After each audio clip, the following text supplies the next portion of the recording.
늘 이맘때쯤 되면 우리로 하여금 생각하게 하는 것들이 있지요. 시간의 가르침입니다. 지나올 때는 우리가 모르지만 이만큼 지나오고 나면 참 세월이 빠르다라는 것을 느끼게 됩니다. 그런가 하면 동시에 또 하나 우리가 생각하게 하는 것들이 있죠. 지나온 시간들을 회상하게 만듭니다. 어떻게 살아오셨습니까? 내가 어떻게 살았는가를 생각하고 돌아본다는 것은 이 한 해 동안 내 관심이 어디에 있었는가를 다시 한번 점검한다라는 말과도 동일합니다. 돌아보니까 목사이기에 제 관심은 늘 교회와 목회였습니다. 그런가 하면 동시에 또 한 가정을 책임지고 있는 가장이었기 때문에 제 관심은 우리 가족들이었습니다. 이런 관심을 가지고 내가 살아왔다면 하나님은 나를 향하여서 어떤 관심을 가지셨을까를 생각해 볼 수 있습니다. 내가 하나님의 자녀라고 하면 내가 내 육신의 자식들의 관심을 가지고 살았듯이 나의 아버지 되신 그 하나님은 자녀된 나를 향하여서 관심을 가지고 계셨지 않겠습니까? 그 하나님이 나에 대하여서 어떤 관심을 가지고 계셨을까? 오늘 성경을 보면 하나님의 자녀답기를 원하셨습니다. 15절 말씀을 보면 이는 너희가 흠이 없고 순전하여 어그러지고 거스르는 세대 가운데서 하나님의 흠없는 자녀로 세상에서 그들 가운데 빛들로 나타내며 하나님이 나의 아버지가 되시고 내가 하나님의 자녀됨으로 인하여서 아버지 되신 그 하나님은 자녀된 나를 향하여 관심을 가지셨다는 거죠. 그 관심이 어떤 관심입니까? 흠없는 자녀가 되었으면 좋겠다. 내 자녀가 이 어그러지고 거스러진 세상 가운데서 책 잡히고 흠 있는 자녀로 그렇게 세상과 뒹굴어져 구분 없는 그런 자녀가 되지 않고 내 자녀답도록 흠이 없는 자녀가 되었으면 좋겠다. 그래서 이 세상 가운데 빛으로 나타났으면 좋겠다라는 것이 우리를 향한 하나님의 관심이라고 성경이 가르치고 있습니다. 여기에 우리는 감사와 책임이 있습니다. 하나님이 우리를 향해서 흠없는 자녀가 되기를 원하는 것, 그것이 하나님의 관심이라면 내가 하나님의 자녀인 것이 전제되어 있지 않습니까? 하나님이 나를 자녀 삼아 주셨다.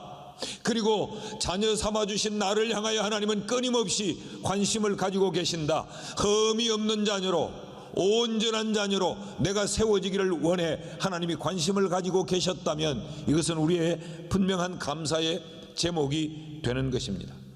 여러분, 우리가 하나님의 자녀된 것은 우리의 잘남이나 우리의 어떤 공로나 우리의 그 무엇으로 인하여 우리가 하나님의 자녀된 것이 아니고 전적으로 하나님의 은혜로 우리가 자녀된 것 아닙니까? 에베소서 2장 8절 말씀을 보면 너희는 그 은혜에 의하여 믿음으로 말미암아 구원을 받았으니 이것이 너희에게서 난 것이 아니요 하나님의 선물이라. 우리가 은혜로 말미암아 구원 얻었다.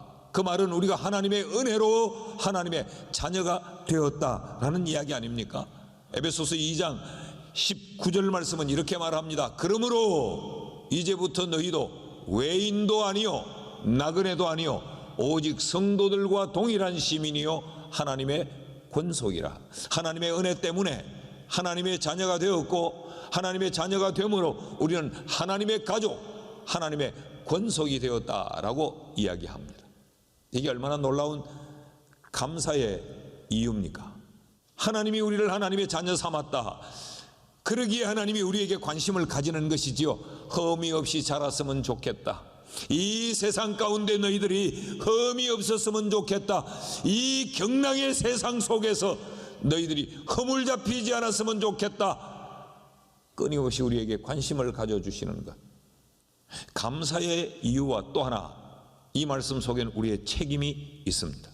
하나님의 은혜로 하나님의 자녀된 우리의 책임이 뭐냐? 흠 없이 자라가야 한다라는 것. 그리고 세상에 빛들로 나타나야 한다. 여기 빛이라고 하는 것은 밝음을 이야기하는 것이 아니고 이 밝음을 가져올 수 있는 광원, 해나 달이나 별처럼 이 빛의 주체를 이야기한다 그랬어요. 이건 우리의 책임입니다. 어그러지고 거스르는 세대 가운데서 하나님의 흠없는 자녀로 세워질 책임이 우리에게 있고, 뿐만 아니라 이런 세상 속에서 우리가 빛들로 나타나야 할 책임이 우리에게 있다. 이미 하나님은 우리를 빛으로, 이미 하나님은 우리를 빛들로 만들어 놓으셨기 때문에 이 세상 가운데 우리가 빛을 발하고 빛으로 나타나야 될 책임이 우리에게 있다는 것이죠. 자, 하나님의 관심이 여기 있다면 그럼 어떻게 해야 이 삶이 가능한가? 이런 흠없는 자녀로 세상의 빛들로 나타나기 위해 그 첫째는 우리가 감사로 살아야 흠이 없는 하나님의 자녀로 이 세상의 빛들로 나타날 수 있습니다. 14절 말씀을 다시 한번 읽으면 다 같이 읽어요. 시작. 모든 일을 원망과 시비가 없이 하라. 하나님이 우리를 향하여서 흠없는 하나님의 자녀가 되고 세상에서 빛들로 우리가 나타나기를 원하는데, 이 명령과 함께 우리에게 주어진 말씀이 모든 일을 원망과 시비가 없이 하라. 원망과 시비가 없는 이 삶이 어떤 삶인가? 이스라엘 백성들의 삶을 보면 이스라엘 백성들의 그 삶이 무너지고 실패한 원인이 어디에 있느냐? 원망과 시비에 있었어요. 이들이 왜 원망하고 왜 시비했을까? 이들의 원망과 시비의 그 원인은 그들을 출애굽하게 하신 하나님의 은혜를 망각하고 그 하나님을 향하여 감사의 삶을 살지 아니할 때 찾아온 것이 원망과 시비였습니다. 그러니까 모든 일을 원망과 시비가 없이 하라. 이 말씀은 뒤집어 놓으면 너희의 매사의 삶을 감사로 살아라 라고 하는 말로 바꿀 수 있는 것이죠. 그럼 여기서 우리가 또 하나의 질문이 생깁니다. 그 어떻게 범사에 모든 일에 우리가 감사로 살아갈 수 있는가? 어떻게 이 삶이 가능한가? 바울이 1장에서 2장으로 넘어오기까지 자신의 간증을 통하여서 어떻게 이런 삶이 감사할 수 있느냐를 우리에게 이미 가르쳐 주었습니다. 바울은 지금 옥중에 있습니다. 1장 18절 말씀을 보면 그러므로 무엇이냐? 거칠애로 하나 참으로 하나 무슨 방도로 하든지 전파되는 것은 그리스도니 이로써 나는 기뻐하고 또한 기뻐하리로다. 이 기뻐한다는 말을 바꿔 말하면 난 그래도 감사한다. 어떤 의도로 하든지 결국 하나님께 유익이 되니까 나는 기뻐하고 감사한다. 그 이야기를 고백하지 않았습니까? 그리고 성도들에게도 2장 18절에 오면 바울이 이렇게 말해요. 나만 기뻐하는 것이 아니고 이와 같이 너희도 기뻐하고 나와 함께 기뻐하라.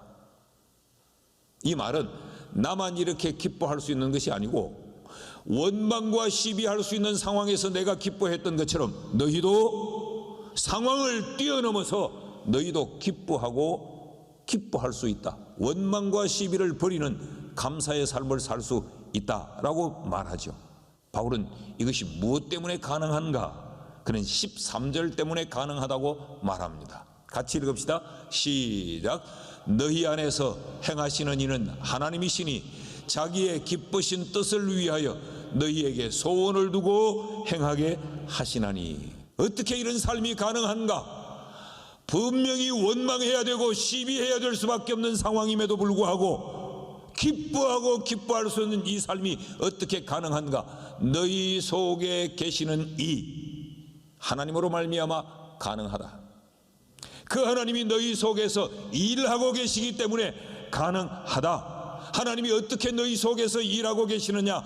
자기의 기쁘신 뜻을 위하여 너희가 흠없는 자녀가 되고 너희가 세상의 빛들로 나타나는 것이 하나님의 원함인데, 하나님은 이 하나님의 원하심을 위하여서 너희에게 소원을 두고 너희가 행하도록 하시기에 이 일은 가능하다. 그 말이에요. 이것을 한마디로 요약하면 하나님이 하시기에 가능하다라는 이야기입니다. 여러분, 우리가 지난 한 해를 돌아보면 우리 속에 계시는 그 하나님이 자기의 기쁘신 뜻을 위하여서 우리로 하여금 소원을 가지고 행하게 하셔서 우리가 이 한 해를 살아왔어요. 우리가 얼마나 악합니까? 우리가 얼마나 이기적입니까? 우리가 얼마나 표리부동합니까?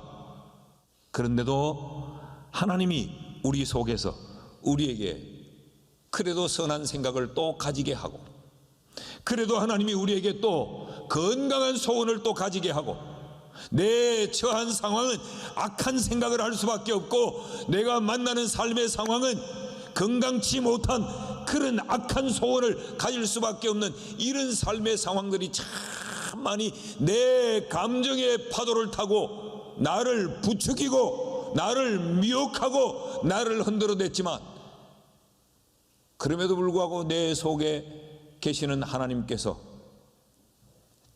우리로 하여금 흠없는 자녀가 되고 세상에 빛들로 나타날 수 있도록 우리에게 선한 소원을 가지게 만드시고 선한 생각을 가지게 만드시고 넘어지지 않게 하시고 우리로 하여금 바른 삶의 자리로 나아갈 수 있도록 하나님이 이 한 해 동안 우리를 인도해 주셔서 우리가 오늘 여기에 있는 것입니다. 우리가 하나님의 흠없는 자녀가 되기 위해서, 세상의 빛들로 나타나기 위해서 우리의 첫 번째 기억해야 될 것은 감사로 살아야 한다라는 것입니다. 둘째로, 우리가 어떻게 해야 하나님의 관심인 흠없는 자녀로 세상의 빛들로 나타날 수 있느냐? 말씀으로 살 때 가능합니다. 16절 말씀을 보면 사도는 이렇게 말합니다. 말씀을, 생명의 말씀을 밝혀 나의 다름질이 헛되지 아니하고 수고도 헛되지 아니하므로 그리스도의 날에 내가 자랑할 것이 있게 하려 함이라. 쉽게 설명하면 이런 말입니다. 헛되지 않고 또 자랑할 것이 있도록 하기 위하여서 행해야 될 것이 뭐냐? 생명의 말씀을 밝히는 것이다 라고 말합니다. 여기 밝힌다라고 하는 것이 우리에게 조금 오해될 수 있는 번역이에요. 이 밝힌다라고 하는 것이 이 앞부분 15절에 보면 우리가 세상의 빛들로 나타난다라고 하니까 이 생명의 말씀을 밝힌다라고 하는 것으로 이렇게 연결되기가 쉬운데, 여기 밝힌다라고 하는 이 말은 hold out, 굳게 붙든다, 주목한다, 매달린다, 그런 의미를 가지고 있어요. 그러니까 생명의 말씀을 굳게 잡아 생명의 말씀을 주목하고 살아가는 우리 인생의 다름질이 헛되지 않고 우리의 인생의 마지막 결산의 때에 후회하지 않고 자랑할 것이 있는 삶을 살게 된다라고 가르치고 있는 것입니다. 왜 말씀을 붙들어야 되느냐? 왜 말씀을 붙들어야 되느냐? 생명의 말씀이기 때문에 그렇습니다. 여기 생명이라고 하는 이 말은 조에라고 하는 말인데, 이 말은 육체라고 하는 이 소마라고 육체라고 하는 말과 영혼이라고 하는 이 프시케라고 하는 이 단어가 결합되어서 만들어진 것이 이 생명이라는 거예요. 그러니까 살아있는 존재라는 이야기입니다. 영과 육이 분리되어 버린 그런 존재를 말하지 않고 영과 육이 결합되어 있는 존재, 살아있는 존재. 여러분, 우리가 살아있는 존재이기 때문에 살아있는 존재로서의 삶을 제대로 살려면 살아있는 말씀, 생명의 말씀을 붙들어야 한다라는 이야기죠. 그리스도인이 누굽니까? 그리스도인은 생명을 얻은 자예요. 상대적으로 세상에 있는 자들은 어떤 자냐? 죽은 자예요. 생명 있는 자가 생명 있는 자다운 삶을 살려면 생명 있는 것을 붙들어야 되지, 죽은 것을 붙들고는 생명 있는 자로 살아갈 수가 없는 거죠. 그래서 그냥 말씀을 붙들어라 라고 말하지 않고 이 말씀이 생명의 말씀이므로 생명의 말씀을 붙들어야 우리의 살아있는 자로서의 삶이 헛되지 않다라고 성경이 말하고 있는 것입니다. 왜 말씀을 붙들어야 되느냐? 이게 생명의 말씀일 뿐만 아니라 이 말씀이 법칙이요, 이 말씀이 기준이기 때문에 그렇습니다. 여기 말씀이라고 하는 이 말, 로고스라고 하는 이 말은 법칙, 근본, 어떤 것을 주장하거나 어떤 것을 설명하거나 어떤 것을 해명해 주는 말, 그것을 로고스, 이 말씀이라고 말해요. 그러니까 생명의 말씀인 이 하나님의 말씀은 뭐냐? 우리가 생명을 가지고 세상을 살아갈 때 우리의 법칙이요, 우리의 근본이요, 우리로 하여금 무엇을 어떻게 왜 해야 할지를 우리에게 설명해 주는 말씀이 바로 하나님의 말씀이라는 거죠.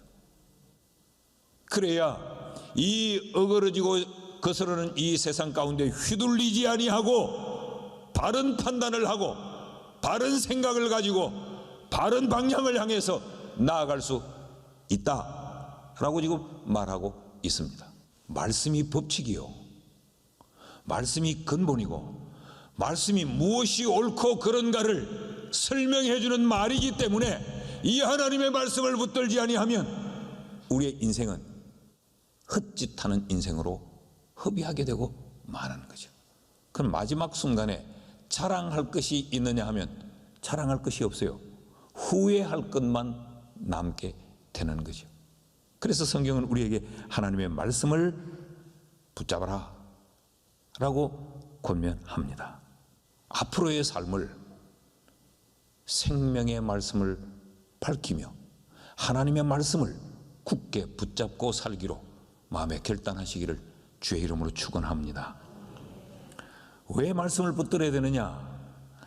생명 때문이고 이 법칙 때문일 뿐만 아니라 우리의 마지막 삶이 승리하기 위하여서도 우리 말씀을 붙잡고 살아야 돼요.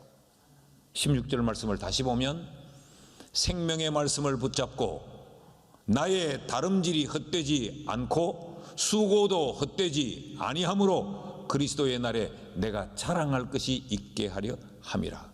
이 말씀을 붙잡아야 되는 이유가 내 달려가는 길이 헛되지 않고 우리가 이 달려가면서 수고하는 그 모든 것들이 헛되지 않도록, 그래서 마지막에 자랑할 것이 있도록, 거두어 드린 것으로 자랑할 것이 있도록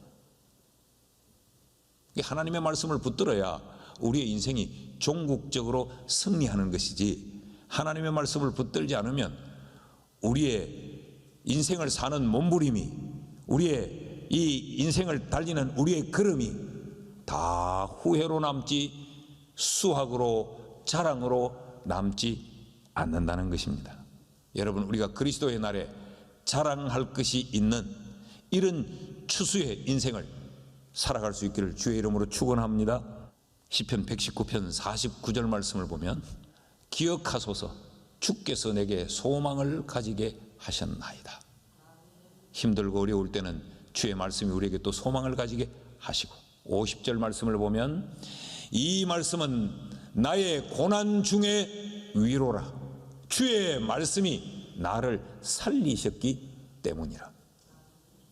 들은 하나님의 말씀이 내게 위로가 되기도 하고, 52절 말씀을 보면 여호와여 주의 옛 규례들을 내가 기억하고 스스로 위로하였나이다. 내 스스로 위로하는, 나를 자위할 수 있도록 만들어줬어요. 그래, 하나님이 그런다고 말씀하시잖아. 내 스스로가 나를 위로할 수 있도록 또 만들어주고. 92절 말씀을 보시겠습니까? 같이 읽어요. 시작. 주의 법이 나의 즐거움이 되지 아니하였다면 내가 고난 중에 멸망하였으리라. 하나님의 그 말씀이 아니었더라면 나는 아마 무너졌을 거야. 그 하나님의 말씀이 아니었더라면 나는 거기서 한 걸음 더 나아가 벼랑 아래로 추락했을 거야. 하나님의 그 말씀이 아니었더라면 나도 내 삶에 내 스스로가 마침표를 찍었을지도 몰라 라고 얼마든지 절망으로 끝을 낼 수가 있었는데, 그 주의 말씀이 나를 붙들어 주었다라고 시편의 기자가 고백하지 않습니까? 시편 119편 105절 말씀을 같이 읽어봅시다. 시작. 주의 말씀은 내 발의 등이요 내 길의 빛이니이다. 하나님의 말씀 때문에 우리가 오늘 여기까지 올 수 있었던 거죠. 감사주일에 말씀으로 인하여서 감사할 수 있기를 축복합니다. 주의 말씀이 있었기에 내가 소망을 가졌고, 주의 말씀이 있었기에 내가 위로를 얻었고, 주의 말씀이 있었기에 내가 멸망의 자리에 떨어지지 않을 수 있었다. 이것으로 우리가 감사하는 주일이 될 수 있기를 축복합니다. 뿐만 아니라 앞으로의 삶도 이런 의미에서 우리가 하나님의 말씀을 붙들고 살아서 우리의 인생을 헛살지 않도록, 그 마지막의 평가가 흠없는 하나님의 자녀가 되기 위해서는 말씀을 붙들어야 되는 거예요. 셋째로, 하나님의 관심이 우리가 하나님의 흠없는 자녀가 되고 우리가 세상의 빛들로 나타나는 것이라면 우리는 어떻게 살아야 되느냐? 우리의 삶이, 우리의 일상이 하나님 앞에 드려지는 제사가 되도록 살아야 하나님의 관심에 부합된 인생이 될 수 있습니다. 17절 말씀을 보면 참 인상 깊은 표현을 바울이 사용해요. 만일 너희 믿음의 제물과 섬김 위에 내가 나를 전제로 드릴지라도 나는 기뻐하고 너희 무리와 함께 기뻐하리니 라고 말합니다. 여러분, 믿음이면 믿음이지 믿음의 제물은 또 뭐냐? 여기 믿음과 섬김은 빌립보 교회 성도들의 일상적인 신앙생활을 의미해요. 성도의 삶이 믿음의 삶이죠. 성도의 하는 일이 사역이죠. 그런데 그것을 표현하면서 여기 제물, 전제라는 제사의 용어를 가지고 와서 설명을 합니다. 그러니까 이런 이야기입니다. 너희의 모든 신앙생활, 너희의 일상의 사역이, 너희의 믿음 생활이나 너희가 주를 위하여 일한다고 하는 그 모든 것들이 뭐가 되어야 되느냐? 하나님 앞에 드려지는 제물이 되어져야 된다. 제사가 되어져야 된다. 그래야 하나님의 흠없는 자녀가 될 수 있다. 이 말씀을 다시 뒤집어 설명하면 이렇게도 말할 수 있어요. 신앙생활 따로, 사는 것 따로, 기도하는 것 따로, 세상에서 일상의 삶 따로, 교회 안에서 말하는 것 따로, 사업할 때 말하는 것 따로, 이것이 분리되어 버리면 흠없는 하나님의 자녀로 살아갈 수 없다는 거죠. 우리의 신앙과 우리의 삶이 일치가 되어서 하나님 앞에 드려지는 제사가 되어야 흠없는 하나님의 자녀가 될 수 있다라는 말입니다. 시편 19편 14절 말씀 보십시오. 나의 반석이요 나의 구속자이신 여호와여, 내 입의 말과 마음의 묵상이 주님 앞에 연락되기를 원합니다. 여기 연락이라는 말은 라천이라는 말이에요. 이 말은 기꺼이 받아들이다, 기뻐하다.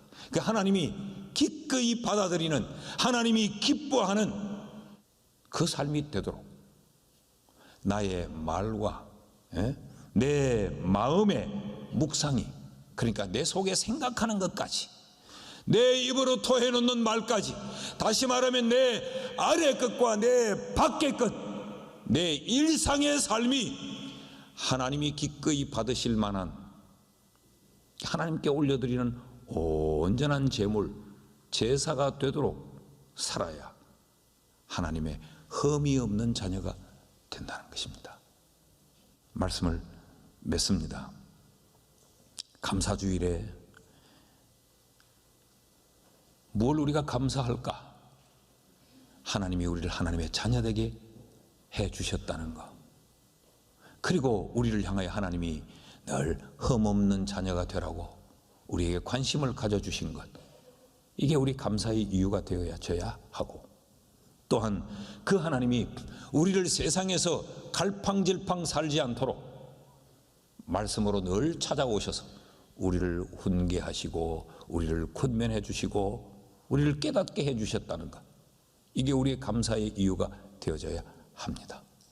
그러면서 우리 또한 그러므로 이제 우리는 하나님의 말씀을 붙잡고 살고 내 모든 삶이 하나님 앞에 드려지는 제사가 되도록 살아야 되겠다라는 결단이 있으면 오늘 이 예배가 하나님께 영광이 되는 예배가 되고 우리에게 복이 되는 예배가 될 줄 믿습니다.